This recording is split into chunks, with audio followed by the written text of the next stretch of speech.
Celebrations and festivals are a big part of life in Mexico. After all, this is the country that gifted the world mariachis, tequila, and the Day of the Dead. But aside from large nationwide holidays, each town or city, no matter how small, has its own yearly festival, sometimes lasting a few days, or sometimes up to a couple of weeks. But despite looking like just one big party, these celebrations have deep meaning that combine traditions dating back to ancient times. In Yucatán, these local festivities are known as Fiesta de Pueblo or Fiestas Patronales that honor the religious patron of each community and are usually celebrated on that saint's holy day. Some of the most widely venerated holy figures in Yucatán include Sisal's Black Christ, the patron of the community's fishermen, who is taken on procession on both land and sea, as well as Santa Elena in the community of the same name, and the Virgin of Candelaria in the city of Valladolid.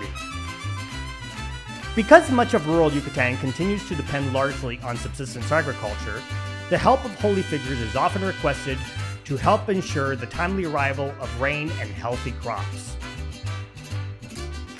Though on the surface these practices look entirely Catholic, the reality is that ceremonies like this have been practiced in Yucatán since time immemorial, long before the arrival of Europeans.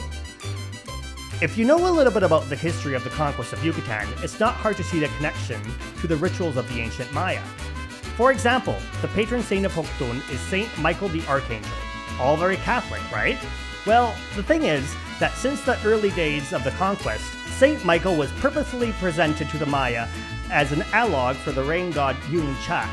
This is why today, many in Yucatán still associate the Archangel with healthy crops and the arrival of rain. Before we continue, please don't forget to like and subscribe.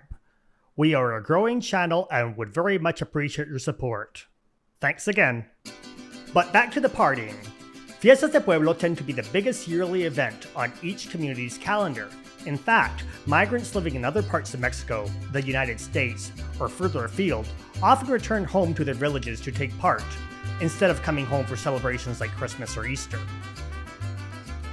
The center stage of the party is called a ruedo, which is a sort of stadium made out of perishable materials found in the countryside. Setting up the structure can take weeks, and it's important that it be done with the utmost care, as it will ultimately support the weight of thousands. They may look a little flimsy to outsiders, but accidents and collapses are actually quite rare. Inside the ruedo, locals take part in bullfights or vaquerias, a sort of regional variation on the rodeo. Claims of animal cruelty have resulted in bans in Mexico's bigger cities, but in the villages, they are a huge part of life and show no sign of slowing down or much less ending anytime soon.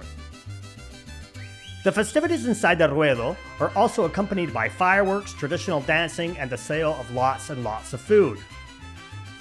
It is not unusual for guilds, known as gremios, to sponsor free food for the entire community, usually beef cutlets or traditional roast pork dishes called cochinita pibil, which is cooked in underground pits and wrapped in banana leaves.